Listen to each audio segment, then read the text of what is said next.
What's up guys? Hello mga katiniks, hello mga baby loves. Welcome back to my channel. Ako nga pala si Ron, ang inyong halamang kero.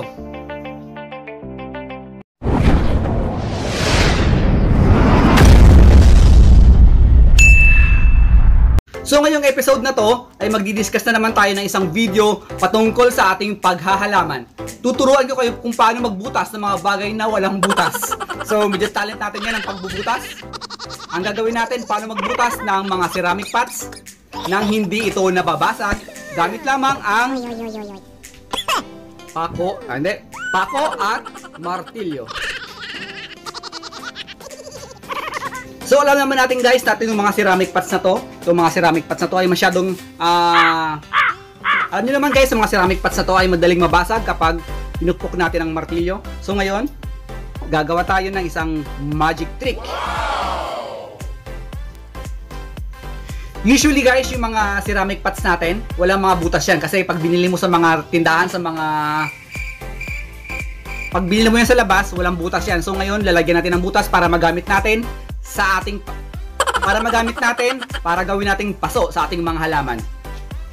Usually naman mga katiniks, yung mga nabibili nating paso sa labas, may mga butas na yan. At yan ay mga plastics. Pero minsan kung gusto natin magkaroon ng magandang paso na pwede nating pang-display sa bahay natin, na gusto mong yung halaman mo magkaroon ng magandang lalagyan, pwede tayong gumamit. Ito nga sinasabi kong mga ceramic pots, mga mugs, cups, pero yung nga walang butas. So, ngayon tuturuan ko kayo kung paano mambutas ng isang bagay na walang butas. Yeah! So ngayon magbibigay tayo ng sample kung paano butasan ang isang ceramic pots. Sample nito, itong tasang to. Bubutasan natin to gamit lamang yung pako at saka martilyo. Let's go!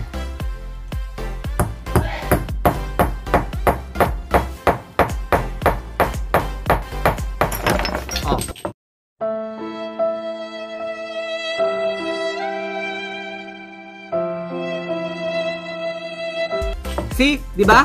Nabasag siya mga katiniks. Nabasag. So kita nyo naman mga katiniks kung paano nabasag yung tasang ito. Nabubutasan sana natin. Pero ngayon tuturo ko sa inyo kung paano hindi ito mabasag.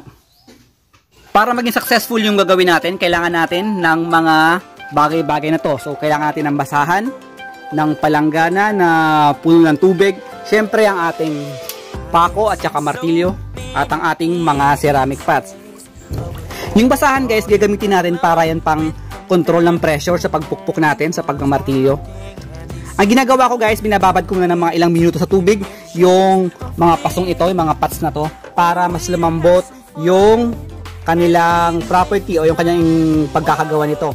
Make sure mga katiniks na yung tubig na sa palanggana ay lampas doon sa pots na babasagin, na bubutasan mo, para hindi mabasag yung paso. At dapat nakapatong siya doon sa basahan para makontrol yung pressure ng pagpukpok mo. So let's start. At make sure guys na nakaslant yung pako para safe tayo na hindi mababasag. You do not the liar is a pig. You do not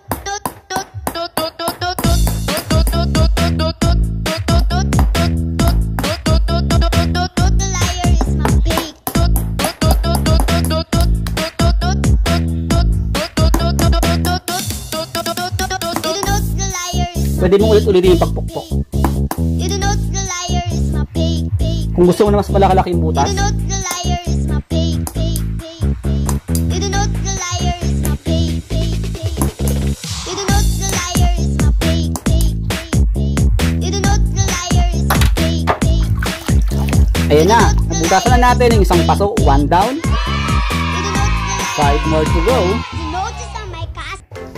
So ito, next tayo sa sudating paso. Nabili ko lang to sa isang Chinese na mall, Masway. Alam nyo guys, taong Masway ako tsaka Unitop. Ano lang to, 12 pesos lang to. So mura na. Butasan na natin.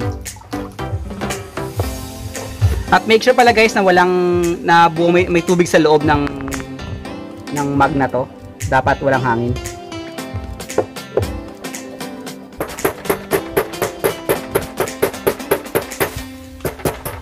Yun. Pasok din. So ayun. Yay! Lakihan pa natin yung butas.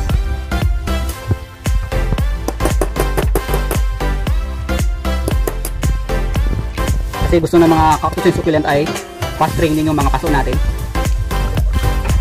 Next, ito na naman.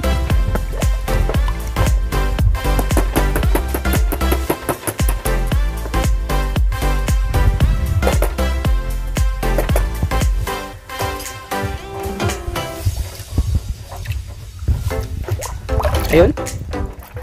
Ito naman yung isang magandang, ano ba to? Pangkusina. Lagyan natin ng butas para malagyan natin ng halaman. Medyo mahirap siyang butasan kasi hindi flat yung kanyang surface. Try natin magbutas ito sa loob.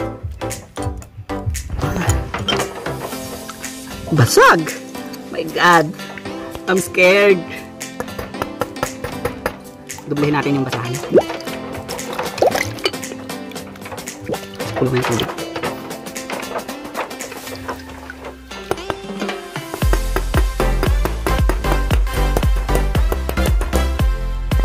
Yun na.